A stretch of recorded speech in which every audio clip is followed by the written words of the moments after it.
The morning sun painted the palace walls in shades of gold and amber.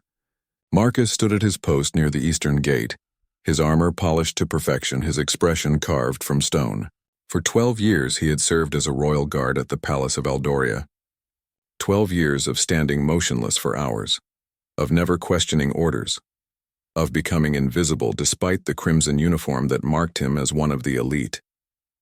The tradition was simple and absolute. A royal guard never broke formation. A royal guard never spoke unless spoken to by royalty. A royal guard never under any circumstances left his post during duty hours.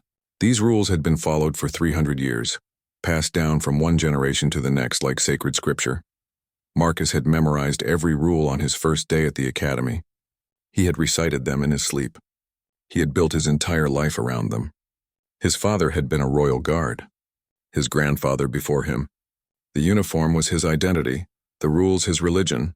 That morning seemed like any other. The palace was preparing for the annual spring festival, and the grounds buzzed with activity. Servants rushed past carrying flowers and ribbons. Musicians practiced in the courtyard. The smell of fresh bread drifted from the kitchens. Marcus watched it all with the detachment of a statue, his face betraying nothing. He noticed the girl around mid-morning. She couldn't have been more than 7 or 8 years old, with tangled brown hair and a simple dress that marked her as the daughter of a palace worker. She was playing near the fountain, chasing butterflies with the pure joy that only children possess. Marcus watched her from the corner of his eye, careful not to move his head. The girl reminded him of his own daughter, Lily, who had died of fever 5 years ago. She had been 6, the same age as this child, the same wild, unbrushed hair, the same laugh that sounded like music. Marcus felt a familiar ache in his chest but pushed it down. Emotions had no place in the life of a royal guard. The nobles began arriving around noon. Carriages pulled up to the grand entrance, each one more elaborate than the last. Lords and ladies in silk and jewels stepped out, laughing and calling to one another. The palace gates opened wide to receive them. Marcus stood perfectly still as they passed, his eyes fixed on a point in the distance. Then he heard the horses. Not the gentle clip-clop of carriage horses, but the thunder of hooves moving fast. Too fast. He turned his head slightly and saw a team of horses pulling an ornate carriage, racing through the palace gates at a dangerous speed. The driver was struggling with the reins, his face twisted in panic. Something had spooked the animals. Maybe a loud noise, maybe nothing at all. But now they were running wild, their eyes rolling white with fear. The carriage bounced and swayed behind them, completely out of control. People scattered, screaming. Guards shouted. But the horses kept coming, heading straight toward the fountain, straight toward the little girl. She had her back to the carriage, crouched down and watching a caterpillar crawl across a leaf. She had no idea death was racing toward her at full speed. Marcus saw it all in a single frozen moment. The terrified horses, the screaming nobles, the child small and unaware. His training screamed at him to stay at his post. Never break formation. Never leave your position. 300 years of tradition. The pride of his family. Everything he had ever worked for. All of it demanded that he remain exactly where he was, but his daughter's face flashed in his mind. Lily, laughing, playing, gone too soon. And now this child, this stranger's child, was about to be trampled because everyone was too far away, and he was the only one close enough to do something. Marcus didn't remember making the decision. His body moved before his mind could catch up. He ran. His armor clanked with each step. His sword slapped against his leg. He heard someone shout his name, heard the shock in their voice. A royal guard had abandoned his post. The horses were 5 seconds away. 4, 3.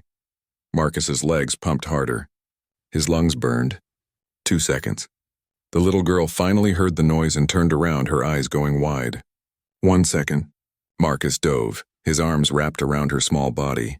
He twisted in midair, putting his armored back between her and the horses. They hit the ground hard and rolled.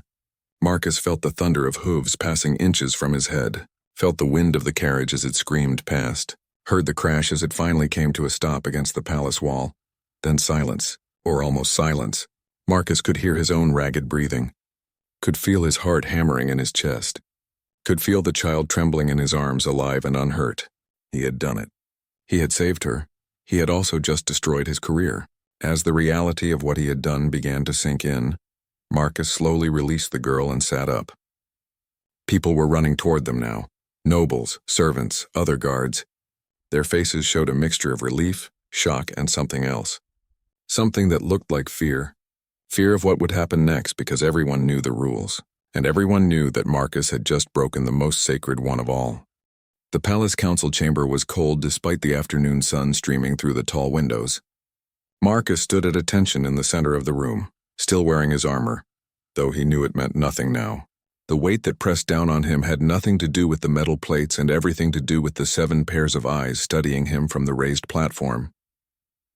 Captain Wilhelm sat in the middle, his weathered face unreadable. He had been Marcus's commanding officer for 10 years. They had shared meals, training sessions, and quiet moments of understanding that came from years of service together. But today Wilhelm's expression was carved from ice. He couldn't afford to show mercy, not in front of the other council members. To the captain's right sat Lord Halverson, the master of ceremonies, a thin man with sharp features and sharper words. He had already made his opinion clear. To his left was Lady Constance, the Queen's advisor, her jewelry catching the light every time she moved. The other council members represented various palace departments, each one a guardian of tradition and protocol. The accusations had been read. Abandonment of post, breaking formation, violating 300-year-old protocols. Each charge had landed like a physical blow. Marcus had stood through it all without speaking because what could he say? He was guilty. He had broken every rule that mattered. Lord Halverson cleared his throat, his voice cutting through the silence like a blade. His words were measured and cold, dripping with disdain. He spoke of honor, of duty, of the sacred traditions that held the palace together. He painted Marcus not as a hero but as a traitor to everything the royal guard represented. Every sentence was a nail in Marcus's coffin. The other council members nodded along. Marcus could see their minds already made up. This wasn't a trial. It was a ceremony. They would strip him of his rank, his honor, his livelihood. They would make an example of him. The message would be clear to every other guard in the palace. Tradition is absolute, and breaking it has consequences. Marcus thought of his wife, Elena. She was waiting at home, probably knowing already what was happening. The palace servants talked. By now, everyone in the city would know that Royal Guard Marcus had broken tradition. Elena would face the whispers, the pointed looks, the friends who would suddenly become too busy to visit. His sons would carry the shame of their father's disgrace. But even knowing all this, Marcus couldn't bring himself to regret his choice. He kept seeing that little girl's face. The way her eyes had widened when she finally saw the horses. The way she had felt in his arms, small and fragile and alive. If he had followed the rules, she would be dead. Her mother would be planning a funeral instead of holding her daughter tonight. Captain Wilhelm finally spoke, asking Marcus if he had anything to say in his defense. His voice was formal, official, giving nothing away. This was Marcus's chance to explain himself, to try to save his career. The room waited, silent and expectant. Marcus opened his mouth, then closed it again. What could he say? That he had chosen a child's life over protocol? They already knew that he would do it again. That would only make things worse. That he was sorry? But he wasn't, not really. He was sorry for the disgrace he had brought to his family. Sorry for disappointing his captain. Sorry for breaking a tradition that stretched back 3 centuries. But he was not sorry for saving that girl. He spoke simply, his voice steady despite the trembling in his hands. He acknowledged his violation of protocol. He made no excuses. He stated only the facts. He had seen a child in danger and he had acted. Nothing more, nothing less. When he finished, the silence in the room was deafening. Lord Halverson's face turned red. He began to speak, his words sharp with anger. But before he could finish his first sentence, the chamber doors opened. Every head turned. A figure entered, backlit by the bright hallway, moving with a grace that commanded immediate respect. It was Queen Meridian herself. She rarely attended council hearings, preferring to let her advisors handle such matters. But here she was, dressed in simple blue robes rather than her formal regalia, her silver hair pulled back in a practical braid. She looked every bit the ruler she was, but there was something else in her expression, something that might have been sadness. The council members immediately rose and bowed. Marcus bowed as well, his mind racing. What was the queen doing here? This was beneath her attention. Royal guards were disciplined by the captain and the council. The queen had more important matters to concern herself with. Yet here she was, looking directly at Marcus with those sharp, intelligent eyes that seemed to see through armor and flesh to the truth beneath. She spoke, and her voice filled the chamber despite its softness. She had been informed of the incident, she said. She had heard the charges against Marcus. She had also heard another story. She gestured to someone outside the door. Two figures entered, a woman in a servant's dress, her face tear-stained and grateful, and a small girl with tangled brown hair. The little girl Marcus had saved. She was holding her mother's hand tightly, but her eyes were fixed on Marcus. The queen asked the child to tell the council what had happened. The girl's voice was small but clear. She described the horses, the fear, the way the guard had appeared from nowhere and saved her. She said he was brave. She said he was a hero. Lord Halverson tried to interrupt, to explain that heroism was irrelevant when weighed against tradition. But the queen raised one hand and he fell silent. She thanked the child and her mother, then turned to face the council. What she said next would change everything. The queen spoke of duty, but not the duty Marcus had violated. She spoke of a different kind of duty, the duty to protect the innocent, the duty to value life above rules, the duty to remember that traditions exist to serve the people, not the other way around. Her words hung in the air like a challenge. The council members shifted uncomfortably. This was not going the way they had planned. Marcus stood frozen, hardly daring to breathe. He didn't know what would happen next, but he knew that nothing would ever be quite the same again. The news spread through the palace like wildfire. By evening, every servant, guard, and noble in the compound had heard some version of the story. A royal guard had broken 300 years of tradition. The queen herself had intervened.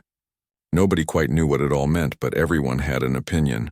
In the guards' barracks, Marcus sat on his bunk, still in his armor.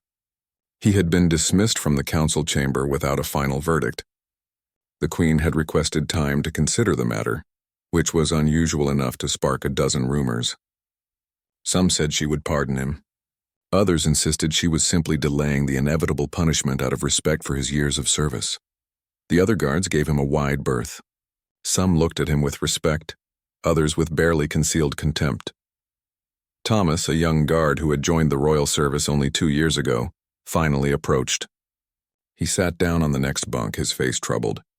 He spoke in a whisper, asking if Marcus thought he had done the right thing. Marcus looked at the younger man for a long moment. The right thing? It seemed like such a simple concept, but it had turned his world upside down. He told Thomas the truth. He didn't know if it was right by the standards of the royal guard, but it was right by his own conscience. If that meant losing everything, so be it. Thomas nodded slowly, then asked the question that was really weighing on him. If he were in the same situation, what should he do? Follow the rules or follow his heart? Marcus had no answer for that. Every man had to make that choice for himself. But he told Thomas to remember why they became guards in the first place. Not to be statues, not to be decorations. To protect people. That night, Marcus went home to his family. His wife Elena met him at the door, her eyes red from crying. She had heard everything. She didn't ask if it was true. She simply wrapped her arms around him and held on tight. His 2 sons, aged 14 and 16, stood in the doorway watching. They looked confused, uncertain of whether to be proud or ashamed of their father. Marcus gathered his family in the small living room. He told them everything that had happened, leaving nothing out. He explained his choice, his fears, and his acceptance of whatever consequences came next. When he finished, his older son Robert spoke up. His voice cracked with emotion as he said he understood. If it had been his sister Lily, he would have wanted someone to break the rules to save her too. The mention of Lily brought tears to Elena's eyes. She had been afraid to say it, but she was thinking the same thing. That little girl at the palace had someone who loved her just as they had loved Lily. Marcus had given that child's mother something precious, her daughter's life. How could that ever be wrong, regardless of what the rules said? Meanwhile, in the palace, Queen Meridian sat in her private chambers with Captain Wilhelm. They spoke for hours, their conversation ranging from tradition to duty to the very purpose of the royal guard. Wilhelm was torn. He believed in the rules he had followed his entire career. but he also believed that Marcus had acted with honor. How could both things be true? The queen listened patiently as Wilhelm wrestled with the contradiction. Then she shared something with him, a story from her own youth.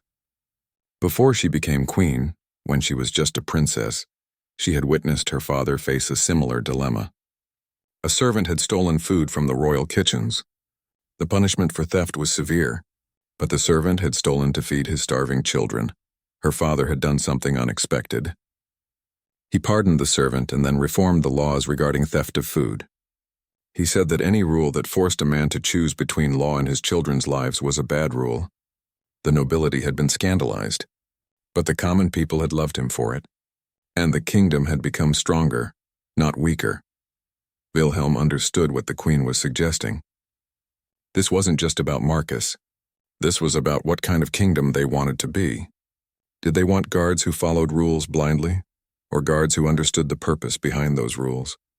Did they want tradition for tradition's sake, or traditions that served the people? The captain left the queen's chambers that night with much to think about. He walked through the palace grounds, passing the fountain where Marcus had saved the child. The scene replayed in his mind. The terrified horses, the child in danger, Marcus running, his armor clanking, his duty forgotten in the face of a greater duty. Wilhelm admitted something to himself that he had been avoiding all day. If he had been in Marcus's position, he hoped he would have done the same thing. He hoped that after 40 years of service, after 4 decades of following rules, he would still remember that protecting people mattered more than protecting traditions. In the servants' quarters, the little girl's mother tucked her daughter into bed. The child was still excited, talking about the brave guard who had saved her. She asked if she could thank him properly. Her mother promised they would find a way. She had spent the afternoon crying tears of relief and gratitude. Her daughter was alive because one man had chosen compassion over conformity. Throughout the city, in taverns and homes and marketplaces, people were already discussing the incident. The common folk saw Marcus as a hero. The nobles were divided. Some called him a disgrace. Others quietly admired his courage. But everyone agreed on one thing. Something had changed in the palace of Aldoria. After 300 years, someone had finally challenged the sacred traditions. The question now was what would happen next. Would the palace cling to its old ways, or would it choose a new path? Would Marcus be punished or praised? Would tradition win, or would humanity? The entire kingdom seemed to be holding its breath, waiting for an answer that would define not just Marcus's fate, but the very soul of their society.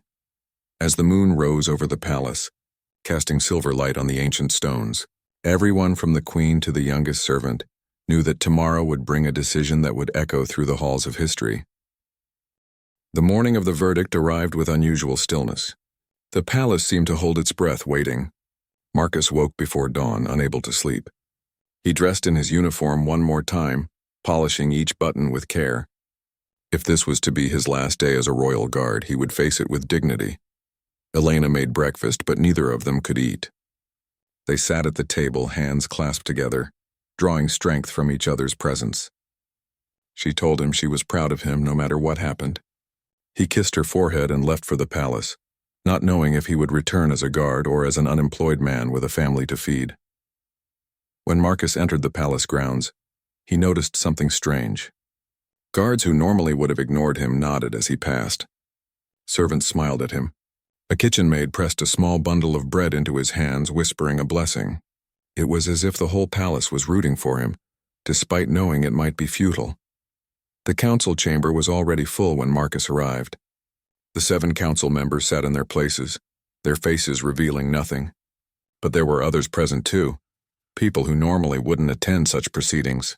Junior guards lined the walls. Servants found excuses to be nearby. Even some nobles had come, curious to see how this unprecedented situation would resolve. Queen Meridian entered, and the crowd immediately fell silent. She took her seat, not on the raised platform with the council, but on a simple chair placed in the center of the room. This was significant. By sitting among them rather than above them, she was making a statement. This decision would not come from on high, but from the heart of the palace community. Captain Wilhelm stood to deliver the verdict. His face was solemn, and Marcus felt his stomach twist with anxiety. The captain spoke of the gravity of the situation, of the sacred traditions that had been violated, of the need for discipline and order. Every word seemed to be building toward a harsh punishment. Marcus prepared himself for the worst, but then Wilhelm's tone changed. He spoke of another tradition, one even older than the rules Marcus had broken, the tradition of the royal guard as protectors, not just of the palace, but of all who dwelt within its walls. He spoke of the oath every guard took, to defend the innocent and uphold justice. He asked a question that hung in the air like smoke. What good was a guard who would watch a child die to preserve protocol? The council members looked uncomfortable. This was not the speech they had expected. Lord Halverson tried to interrupt, but the Queen raised her hand. Wilhelm continued, his voice growing stronger. He admitted that Marcus had violated established rules, but he argued that Marcus had upheld something more important, the very spirit of what the royal guard was meant to be. The Queen stood, and every eye turned to her. She spoke of her own research into the history of the royal guard. She had spent the past 2 days in the palace archives, reading documents that hadn't been touched in decades. What she found surprised her. The original charter of the royal guard, written 300 years ago, had a single primary directive: to protect life. Over the centuries, that simple directive had been buried under layers of protocol and tradition. The rules about standing at attention, about never breaking formation, about maintaining discipline, they had all been added later. They were important, yes, but they were meant to serve the primary mission, not replace it. Somehow everyone had forgotten that. The Queen's words struck like thunder. She was saying that Marcus hadn't betrayed the royal guard at all. He had honored its deepest purpose. The protocols he broke were important, but they were secondary to the fundamental duty to protect life. In saving that child, Marcus had been the truest kind of royal guard. Lord Halverson stood, his face red with frustration. He argued that accepting this reasoning would open the door to chaos. If guards could decide for themselves when to follow rules and when to break them, what was the point of having rules at all? Discipline would collapse. Order would crumble. The palace would fall into anarchy. The Queen listened patiently, then responded with a question. Did Lord Halverson truly believe their guards were incapable of judgment? Were they merely decorative statues? Or were they intelligent men and women who understood the difference between blind obedience and wise service? She had more faith in the guards than that. She proposed something radical. The Royal Guard protocols would be revised. The rules about formation and discipline would remain, but they would be explicitly subordinate to the primary mission of protecting life. Guards would be trained not just to follow orders, but to think critically about when those orders serve the greater good. It would require trust, which was always risky, but it would create guards who were truly worthy of their title. The room erupted in whispers. Some council members looked horrified. Others looked thoughtful. The guards lining the walls stood straighter, their faces showing a mixture of pride and responsibility. They were being asked to be more than statues. They were being asked to be heroes. Captain Wilhelm called for order, then delivered the final verdict. Marcus would not be punished. Instead, he would be commended for his quick thinking and bravery. More than that, he would help Captain Wilhelm revise the Royal Guard training program to emphasize judgment alongside discipline. His actions would become a case study, an example for future generations of guards. Marcus felt his knees go weak with relief. He had expected disgrace and received honor. He had expected punishment and received validation. As the reality of it sank in, he felt tears prick his eyes. He blinked them back, standing tall. He was still a royal guard. He was still worthy of the uniform, but the Queen wasn't finished. She called forward the little girl and her mother. They entered the chamber hand in hand, both looking nervous and awed. The Queen asked the girl if she knew why she was here. The child nodded and said it was because the guard saved her. The Queen smiled and said it was also because sometimes saving one person can save everyone. The Queen explained that the girl's near death had revealed a truth that needed revealing. Rules were important, but people were more important. Tradition had its place, but humanity came first. By being in the right place at the right time, by being vulnerable enough to need saving, this child had given the palace a gift. She had reminded them all of what really mattered. As the chamber slowly emptied, people congratulating Marcus and discussing the dramatic changes to come, one thing was clear. The Palace of Aldoria would never be quite the same. For 300 years, tradition had been their highest law. Now they would try something more difficult and more worthy. Wisdom tempered with compassion, discipline guided by purpose, and rules that served life rather than constraining it. 3 months passed after the verdict, and the palace of Aldoria transformed in ways both visible and invisible. The physical changes were minor. Guards still stood at their posts, still wore their crimson uniforms, still maintained their dignified bearing, but something essential had shifted in the way they carried themselves. They stood not as statues but as sentinels, alert and engaged with the world around them. Marcus found himself in an unexpected role. Captain Wilhelm had made good on his promise, appointing Marcus as a training instructor. 3 times a week, he stood before groups of guards, both new recruits and veterans, teaching them about judgment and responsibility. The lessons were uncomfortable at first. Guards who had spent years perfecting the art of standing still now had to learn the art of thinking critically. He told them about the moment by the fountain, not to glorify himself but to illustrate the weight of real decisions. He made them practice scenarios where following orders conflicted with protecting life. Some guards struggled with this. They wanted clear rules, black and white answers. Marcus understood that desire. He had lived by such rules for most of his career. But life, he explained, rarely offered simple choices. Young Thomas became one of his most dedicated students. The young guard attended every session, asked probing questions, and wrestled openly with the ethical dilemmas Marcus presented. During one training exercise, Thomas froze when given a scenario similar to Marcus's situation. He admitted he still didn't know what he would do when faced with such a choice. Marcus told him that was honest, and honesty was a good place to start. Not everyone approved of the changes. A group of older guards, led by a stern man named Gregory, believed the new training undermined discipline. They argued privately that Marcus had gotten lucky, that his reckless action could just as easily have resulted in disaster. They worried that encouraging guards to question orders would lead to chaos and insubordination. Captain Wilhelm listened to their concerns with respect. He acknowledged their fears were not unfounded. Discipline mattered, order mattered. But he asked them to consider what kind of guards they wanted to be remembered as: perfect followers of rules, or protectors who understood when to bend those rules to serve a higher purpose. The debate continued, but slowly, even the skeptics began to see the wisdom in balance. The little girl, whose name was Emma, became a frequent visitor to the palace. Her mother worked in the kitchens, and Emma would often play in the courtyard during her mother's shifts. She had adopted Marcus as a sort of guardian angel, waving to him whenever she saw him and bringing him drawings she had made. He kept every single one. One afternoon, Emma approached Marcus during his break. She had a serious question, she said. She wanted to know if being brave meant not being scared. Marcus knelt down to her level and told her the truth. Being brave didn't mean you weren't afraid. It meant you did the right thing, even when you were terrified. She seemed to think about this for a long moment, then nodded and ran off to play.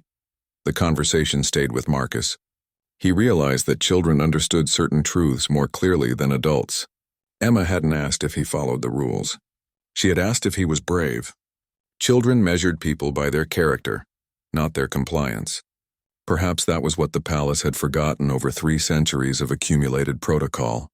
Queen Meridian continued to take an active interest in the guard reforms. She attended several of Marcus's training sessions, sitting quietly in the back and observing. Afterward, she would discuss what she had seen with Captain Wilhelm, offering insights and suggestions. The Queen, it turned out, had strong opinions about leadership and the balance between authority and compassion. She shared with Wilhelm her vision for the palace. She wanted it to be a place where tradition and progress could coexist, where rules served the people rather than controlling them. The incident with Marcus had been a catalyst, but it was only the beginning.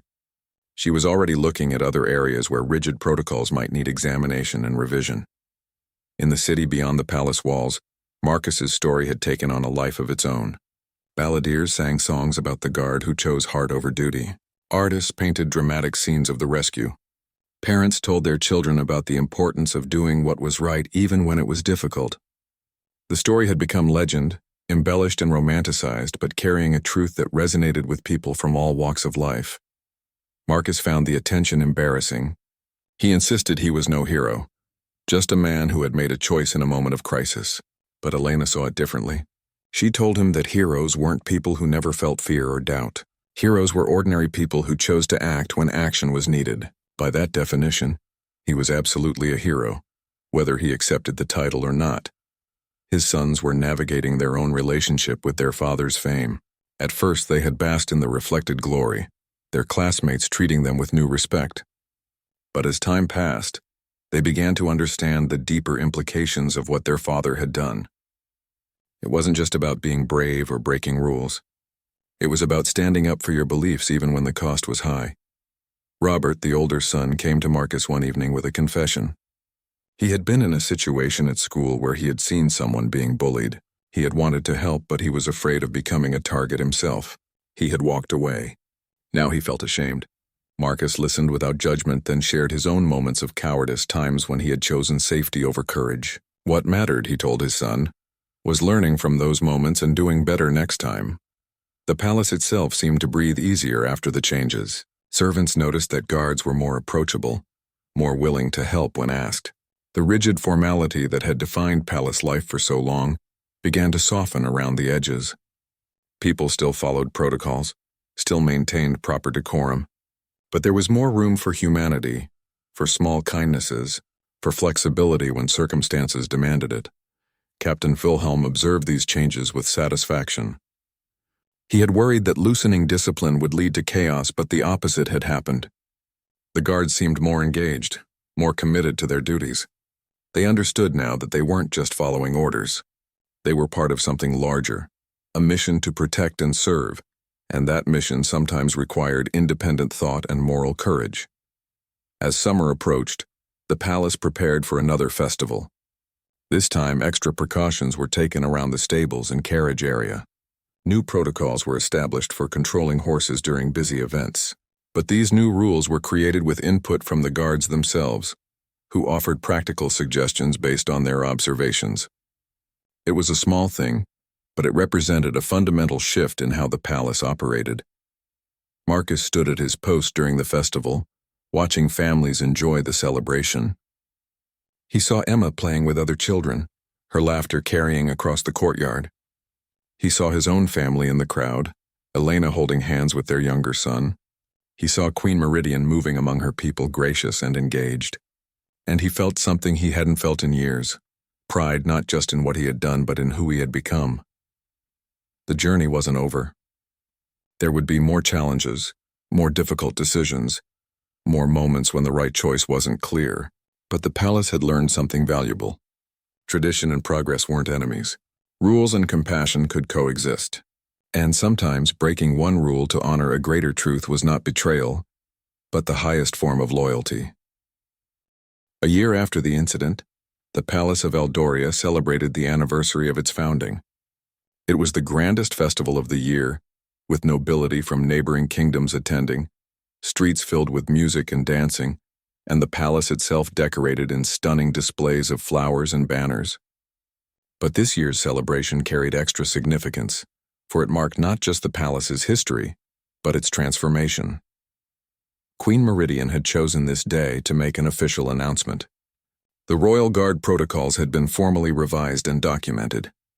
The new charter, written in careful language and bound in leather, would be preserved in the palace archives alongside the original document from 300 years ago. Future generations would see both, understanding how tradition had evolved without losing its essence. Marcus stood in the great hall as the Queen read portions of the new charter aloud.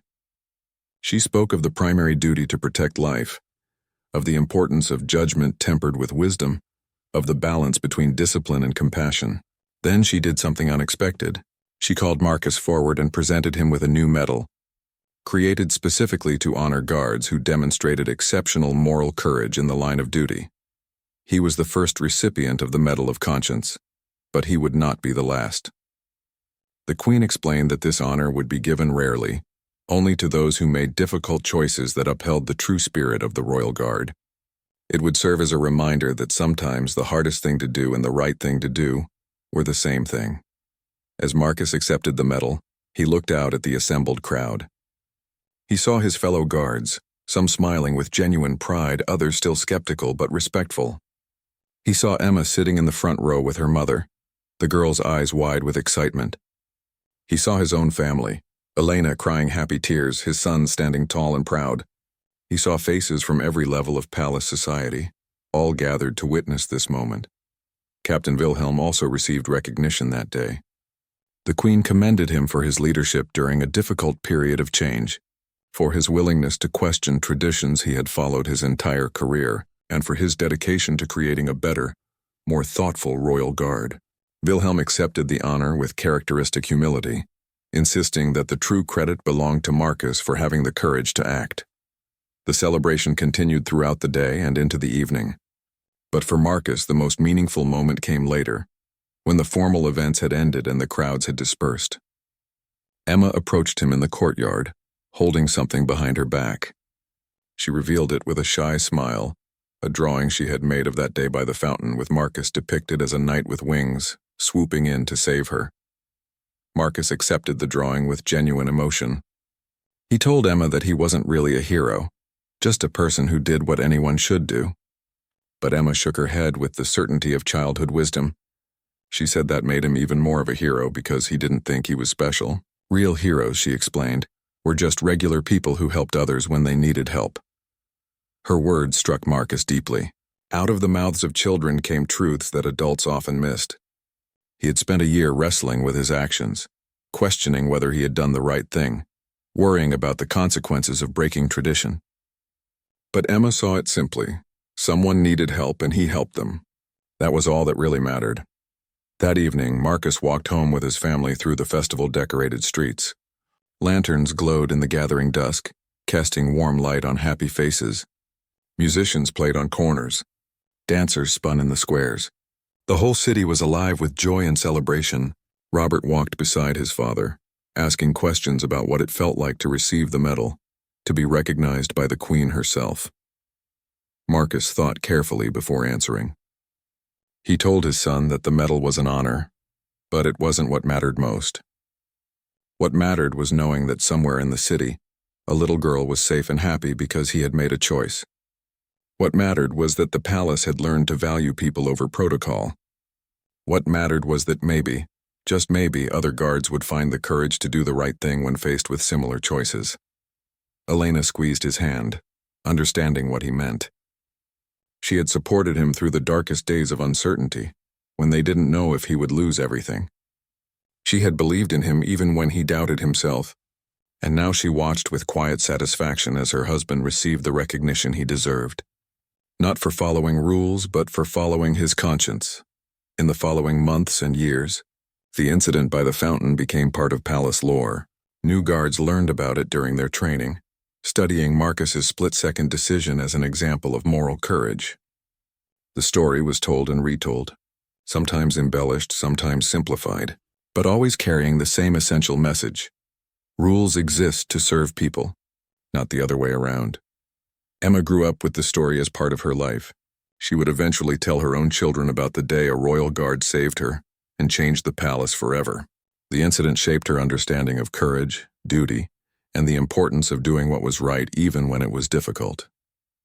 In some ways, she carried the lesson more deeply than anyone, for she had been saved not just from the horses, but saved to become living proof of why the choice mattered.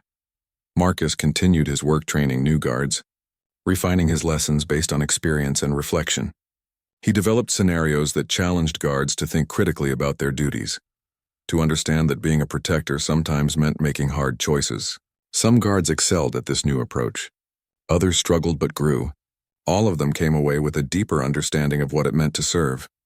The older guards who had initially resisted the changes gradually came around. Even Gregory, the most vocal skeptic, admitted that the new training had created guards who were both disciplined and thoughtful. The feared chaos never materialized. Instead, the guard became stronger, more respected, more capable of handling complex situations that required both courage and wisdom. Queen Meridian's reforms extended beyond the royal guard. Inspired by the success of revising outdated protocols, she examined other areas of palace governance. Some traditions were preserved as valuable links to history. Others were modified to better serve the present. The palace became known not just for its history but for its willingness to evolve, to balance respect for the past with wisdom for the present. Years later, when Marcus finally retired from the Royal Guard, hundreds of people attended the ceremony. Guards he had trained, servants he had helped, nobles he had protected, and common folk who simply knew his story. Captain Wilhelm, himself preparing for retirement, spoke movingly about how one man's courage had transformed an institution. Emma, now a young woman, presented Marcus with a gift, a bound volume of all the drawings she had made for him over the years. In his retirement speech, Marcus kept his words simple. He thanked those who had supported him, acknowledged those who had challenged him to think deeper, and expressed gratitude for a career that had taught him more than he ever imagined. But his final words were directed at the young guards in attendance. He told them to remember that the uniform they wore was a symbol of service, that the rules they followed were tools, not chains, and that their greatest duty was to protect life with wisdom, courage, and compassion. As Marcus walked away from the palace for the last time as an active guard, he paused at the fountain. It looked the same as it had on that fateful morning years ago, the water sparkling in the sunlight, the courtyard peaceful and beautiful, but everything had changed. A child had been saved. A tradition had been challenged and improved. A community had learned that rules and humanity could coexist, and one man had discovered that the greatest courage sometimes means choosing conscience over conformity. The story of the palace incident would continue to be told for generations. It became more than just a tale about a royal guard and a young girl. It became a lesson about the nature of duty, the importance of judgment, and the truth that real tradition honors the spirit of the past while serving the needs of the present. And at its heart, it remained a simple story about a split-second choice that proved what everyone suspected but few dared to act upon: that protecting life was more important than protecting protocol, and that sometimes breaking tradition was the most traditional thing you could do.